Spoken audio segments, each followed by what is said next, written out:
पश्चिम बंगालच्या राजकारणात पुन्हा एकदा मोठी राजकीय चर्चा रंगली आहे.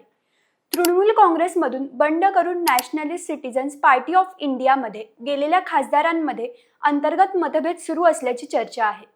एवढंच नाही तर यापैकी काही खासदार पुन्हा ममता बॅनर्जी यांच्या तृणमूल काँग्रेसमध्ये परतण्याच्या तयारीत असल्याचा दावा टीएमसीचे ज्येष्ठ खासदार सौगत रॉय यांनी केला आहे. त्यांच्या या वक्तव्यानंतर पश्चिम बंगालच्या राजकारणात तर्कवितर्कांना उधाण आलं आहे. पण नेमकं सौगत रॉय यांनी काय दावा केला? बंडखोर खासदारांमध्ये खरंच मतभेद आहेत का? एनसीपीआय पक्षाने यावर काय स्पष्टीकरण दिलं आणि या संपूर्ण घडामोडीचा पश्चिम बंगालच्या राजकारणावर काय परिणाम होऊ शकतो? या सर्व प्रश्नांची उत्तरं आजच्या व्हिडिओमध्ये जाणून घेणार आहोत. नमस्कार, मी तन्वी आणि तुम्ही पाहत आहात सत्ता मंच. बातमी नव्हे तर बातमी मागचं विश्लेषण.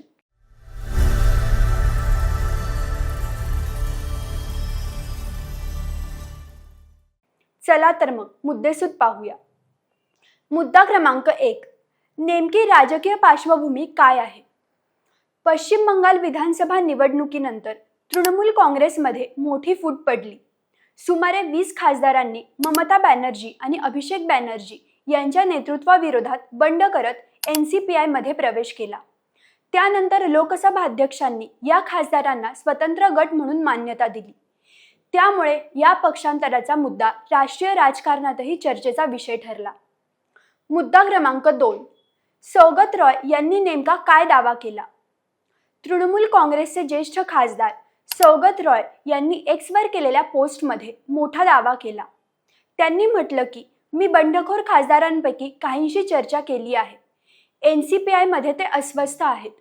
कदाचित दबाव आणि दडपशाहीमुळे त्यांना तिथे राहावं लागत असेल.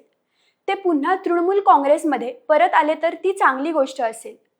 यासोबतच या विषयावर पक्षाच्या वरिष्ठ नेत्यांशीही चर्चा झाल्याचं त्यांनी स्पष्ट केलं. मुद्दा क्रमांक 3, बंडखोर खासदारांमध्ये धुसफूस असल्याच्या चर्चेचं कारण काय? राजकीय वर्तुळात अशी चर्चा सुरू झाली आहे की एनसीपीआय मध्ये गेलेल्या काही खासदारांमध्ये अंतर्गत मतभेद वाढत आहेत. पक्षाच्या भविष्यासंदर्भात आणि नेतृत्वाच्या भूमिकेबाबत नाराजी असल्याचं बोललं जात आहे. मात्र या चर्चांना अद्याप कोणतीही अधिकृत पुष्टी मिळालेली नाही. तरीही सौगत रॉय यांच्या वक्तव्यामुळे या चर्चांना अधिक बळ मिळालं आहे. मुद्दा क्रमांक 4, एनसीपीआय पक्षाने काय स्पष्टीकरण दिलं? सौगत रॉय यांच्या दाव्यानंतर एनसीपीआय पक्षाने अधिकृत निवेदन जारी करत सर्व चर्चा फेटाळून लावल्या आहेत. पक्षाने स्पष्ट केलं की काही माध्यमं आणि सोशल मीडियावर सुरू असलेल्या अंतर्गत वादाच्या बातम्या पूर्णपणे खोट्या, दिशाभूल करणाऱ्या आणि तथ्यहीन आहेत. पक्षामध्ये कोणताही अंतर्गत संघर्ष नसल्याचं त्यांनी स्पष्ट करत अशा अफवांवर विश्वास ठेवू नये असं आवाहनही केलं आहे. मुद्दा क्रमांक 5, अधिकृत माहितीबाबत पक्षाची भूमिका.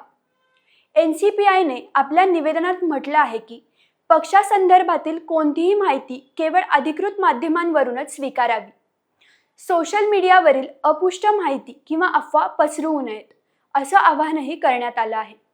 त्यामुळे सध्या सौगत रॉय यांच्या दाव्यांवर आणि एनसीपीआयच्या खुलाशांवरून राजकीय वातावरण चांगलंच तापलं आहे. मुद्दा क्रमांक 6, पश्चिम बंगालच्या राजकारणावर याचा काय परिणाम होऊ शकतो?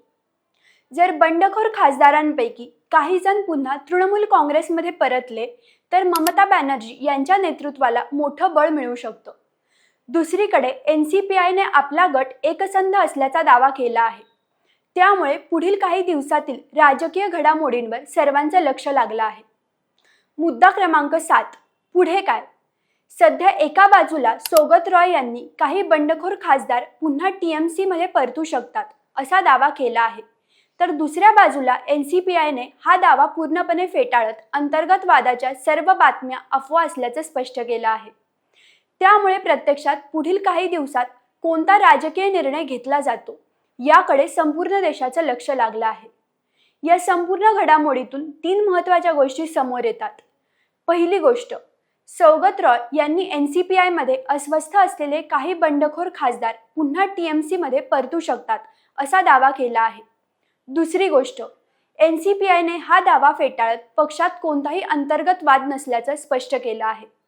तिसरी गोष्ट, आता बंडखोर खासदारांची पुढील भूमिका काय असेल याकडे पश्चिम बंगालसह देशाच्या राजकारणाचं लक्ष लागलं आहे. आता तुम्हीच सांगा, तुमच्या मते बंडखोर खासदार पुन्हा तृणमूल काँग्रेसमध्ये परततील का, की NCPI आपला गट एकसंध ठेवण्यात यशस्वी ठरेल? तुमचं मत आम्हाला कमेंटमध्ये नक्की कळवा. व्हिडिओ आवडला असेल तर लाईक करा, शेअर करा आणि सत्ता मंच या यूट्यूब चॅनलला सबस्क्राईब करायला विसरू नका.